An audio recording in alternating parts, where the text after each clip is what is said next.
आप भी triple C की तैयारी कर रहे हैं तो आज से मैं 1 मार्च से लगातार ट्रिपल सी की टेस्ट सीरीज चालू कर रहा हूं, जिसमें मैं पर डे आपको डेली लाइव क्लास के माध्यम से आपको पर डे 20 क्वेश्चन देंगे और लास्ट में जो है 5 दिन का एक साथ में हम वीडियोस भी देने की कोशिश करेंगे। और जब एक हफ्ता हमारा कंप्लीट हो जाएगा या फिर 10 दिन कंप्लीट हो जाएगा तो हम 100 क्वेश्चंस का एक मैराथन क्लास भी करेंगे। तो चलिए हम आज की जो हमारी टेस्ट सीरीज स्टार्ट होने जा रही है ट्रिपल सी की, ये बहुत ही ज़्यादा आपके काम आने वाली है। अगर आप ट्रिपल सी को सीरियस होकर तैयारी कर रहे हैं तो आपके लिए ये चैनल बहुत ही परफेक्ट चैनल है, एक अच्छा सा जगह है जहाँ से आप आसानी से तैयारी कर सकते हैं। तो हमारा जो आज का पहला क्वेश्चन है, हम लोग समय को वेस्ट ना करते हुए और फटाफट आगे की तरफ ध्यान देंगे। 20 क्वेश्चन को आप लोग फटाफट नोट करेंगे और आंसर देने की भी कोशिश करेंगे आप लोग। तो चलिए हम लोग फटाफट इसको देख लेते हैं कि क्या है।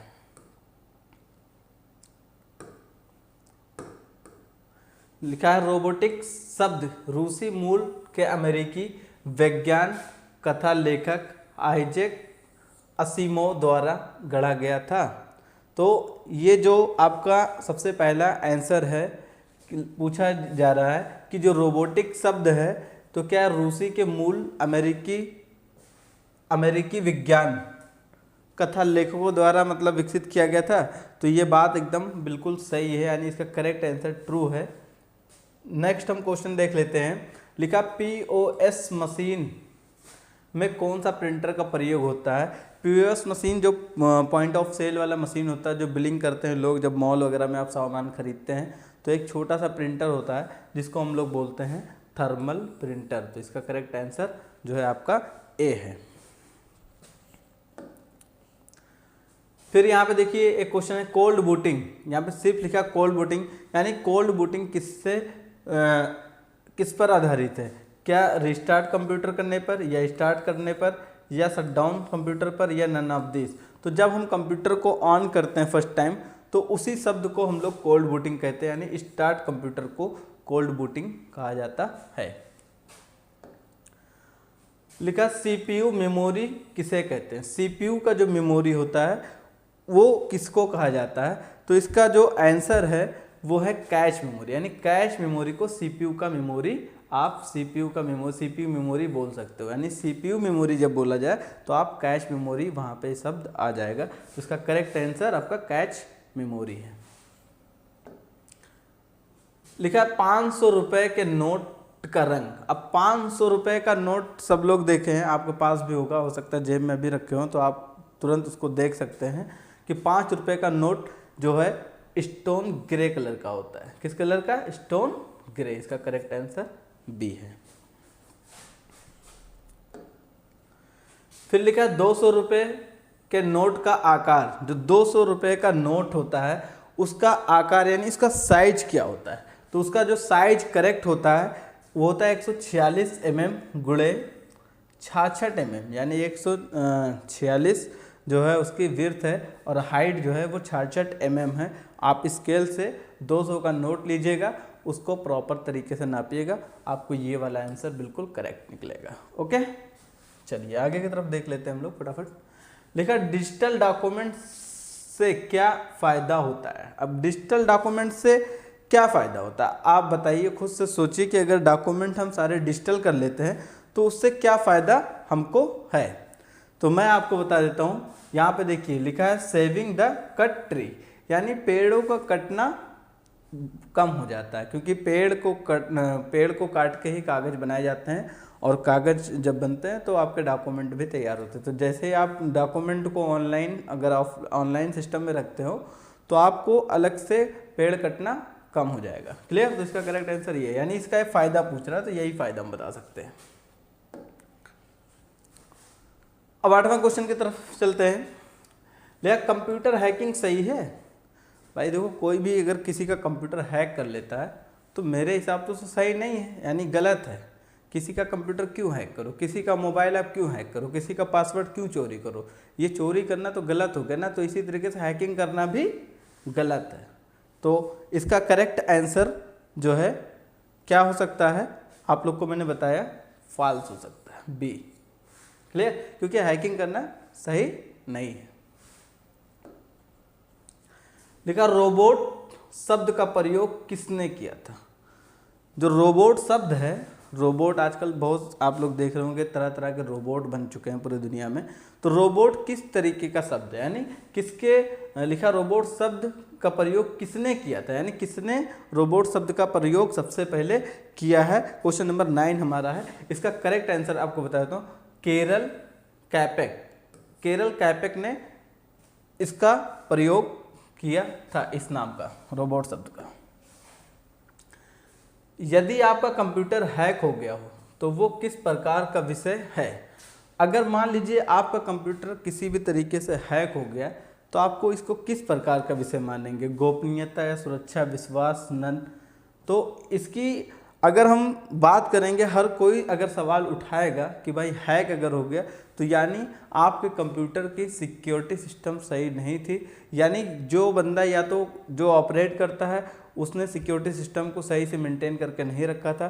किस तरीके से आपका सिक्योरिटी सिस्टम चोरी हुआ जिससे हैकर्स आपके कंप्यूटर में घुसा। तो अगर हम जो है अगर विषय की बात करेंगे तो इसमें सुरक्षा का विषय ही माना जाएगा। इसका करेक्ट आंसर सुरक्षा का विषय। Clear, security. अगला है सर्किट स्विच नेटवर्क पर आधारित टीसीपी आईपी मतलब होता है इंटरनेट प्रोटोकॉल का उपयोग करता है।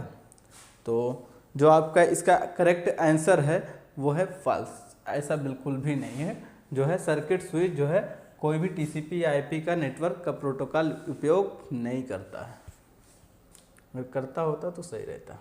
लिखा ईमेल के भाग होते हैं। ईमेल के कितने भाग होते हैं। अगर आपसे कोई पूछे कि ईमेल के कितने भाग होते हैं तो मैं तो आपको बताऊंगा कि ईमेल के सिर्फ 2 भाग होते हैं। करेक्ट आंसर ये है, इसको हम समझ लेते हैं। देखिए 2 भाग ये है कि जैसे मान लीजिए आपका यूज़र नेम,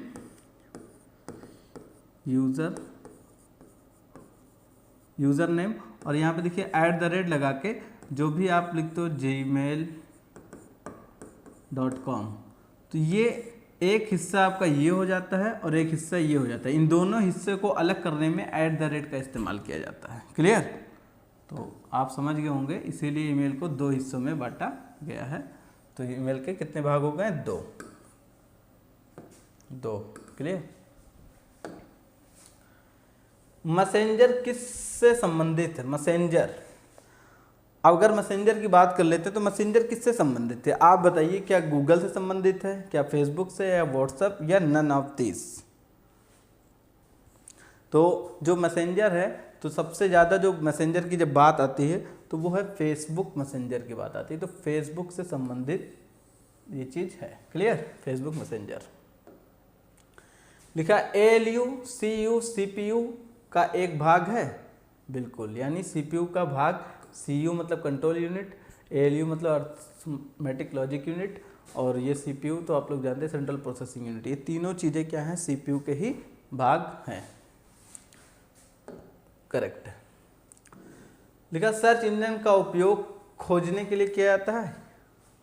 क्या खोजने के लिए, अगर सर्च इंजन पे आप जाते हैं, जैसे गूगल क्या है आपका एक सर्च इंजन है, तो उस पर क्या खोज सकते हैं, क्या इमेज हम खोज सकते हैं, क्या ऑडियो खोज सकते हैं, क्या वीडियो, या ऑल। तो सब लोग जानते हैं कि हम सब कुछ सर्च इंजन में खोज सकते हैं। क्लियर, इसका करेक्ट आंसर डी। निम्नलिखित में से कौन सा स्लाइड डिजाइन का हिस्सा नहीं है, यानी इसमें से ऐसे कौन से ऑप्शंस हैं जो स्लाइड डिजाइन का हिस्सा नहीं है, यानी स्लाइड डिजाइन का कोई पार्ट नहीं है। तो इसमें पूछ रहा है क्या डिज़ाइन टेम्पलेट हो सकते हैं, या कलर स्कीम हो सकते हैं, या स्लाइड लेआउट हो सकते हैं, या एनिमेशन स्कीम हो सकते हैं। तो देखिए डिज़ाइन टेम्पलेट भी होता है और यहाँ पे कलर स्कीम भी होता है और एनिमेशन स्कीम भी होता है। ये स्लाइड लेआउट नहीं होता है, यानी इसका जो करेक्ट आंसर है वो आपका सी है। ठीक है, क्योंकि यहाँ पे पूछा गया नहीं है। ठीक है, आप ध्यान रखिएगा। देखा एटीएम कार्ड में कितने अंक होते हैं, जो आपका एटीएम कार्ड होता है ना उसमें ऊपर नंबर दिए होते हैं, तो वो कितने डिजिट का नंबर होता है। अगर आपके पास अभी एटीएम है तो निकालिए, उसको काउंट कर सकते हैं, लेकिन मैं आपको बता देता हूँ ताकि आपका समय ना वेस्ट हो। इसमें 16 डिजिट का नंबर होता है, ठीक है। और एटीएम के पीछे, जैसे एक आपका एटीएम मान लीजिए ये है और यहाँ पे 16 डिजिट का नंबर लिखा हुआ है, और जब एटीएम का बैक साइड, बैक पैनल पलटेंगे तो यहाँ लिखा रहता है CVV, तो वो 3 डिजिट का होता है। जैसे मान लीजिए किसी का CVV 148 है, किसी का 110 है, तो कुछ भी CVV नंबर हो सकता है। CVV का मतलब होता है कार्ड वेरिफिकेशन वैल्यू। ये क्या होता है, कार्ड का वेरिफिकेशन वैल्यू का एक नंबर दिया रहता है जो एटीएम के पीछे होता है। तो क्वेश्चन में आपसे ये भी पूछा जा सकता है कि कार्ड के पीछे जो नंबर दिए रहते हैं वो कितने डिजिट का नंबर होता है, या ऐसा पूछा जा सकता है कि CVV नंबर कितने डिजिट का होता है। तो CVV नंबर 3 डिजिट का होता है। अगर आपसे कोई पूछे एटीएम का नंबर कितना होता है तो आप बता सकते हैं 3 डिजिट का। क्लियर? चलिए आगे की तरफ बढ़ते हैं हम लोग। देखा लिब्रे ऑफिस में पेस्ट करने के लिए शॉर्टकट की क्या है। अब भाई चाहे लिब्रे ऑफिस हो चाहे माइक्रोसॉफ्ट ऑफिस हो, कॉपी पेस्ट का सीन लगभग सभी सॉफ्टवेयर में सेम ही होते हैं। तो आपका जो लिब्रे ऑफिस में भी पेस्ट करने के लिए वही सिंपल शॉर्टकट है, Ctrl+V, सब लोग को पता है। लिब्रे ऑफिस में प्रेजेंटेशन बनाने के लिए निम्न में से किसका प्रयोग किया जाता है। अगर लिब्रे ऑफिस में प्रेजेंटेशन बनाने, जैसे हमको मान लीजिए माइक्रोसॉफ्ट वर्ड में प्रेजेंटेशन बनाना है तो MS ऑफिस का हम कौन सा हिस्सा इस्तेमाल करते हैं, पावर पॉइंट का इस्तेमाल करते हैं। लेकिन अगर आप लिब्रे ऑफिस की बात आ जाए तो लिब्रे ऑफिस में आप क्या इस्तेमाल करें। लिब्रे ऑफिस में पावर पॉइंट को क्या नाम दिया गया है, तो उसमें बोला गया इम्प्रेस, ठीक है। तो हम लोग जब भी प्रेजेंटेशन बनाना चाहते हैं तो हम लोग इम्प्रेस का इस्तेमाल करते हैं, इम्प्रेस, ठीक है। इम्प्रेस क्या है, लिब्रे ऑफिस का एक हिस्सा है, क्लियर, जहाँ से हम प्रेजेंटेशन आसानी से बना सकते हैं। आगे की तरफ चलते हैं। आज का हमारा लास्ट जो है क्वेश्चन है, देखिए यहाँ पे लिखा है एंटीवायरस किस प्रकार का सॉफ्टवेयर है।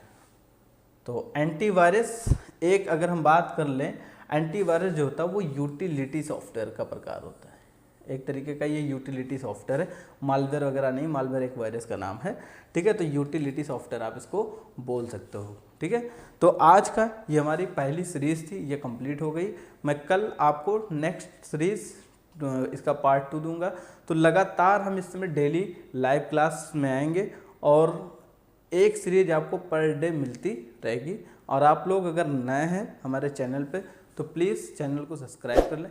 आपको ये वीडियो पसंद आई तो प्लीज़ वीडियो को भी लाइक कर दें और दूसरों तक इस वीडियो को ज़रूर शेयर करें ताकि जो लोग भी ट्रिपल सी तैयारी कर रहे हैं उनको इससे मदद मिल सके। Thank you.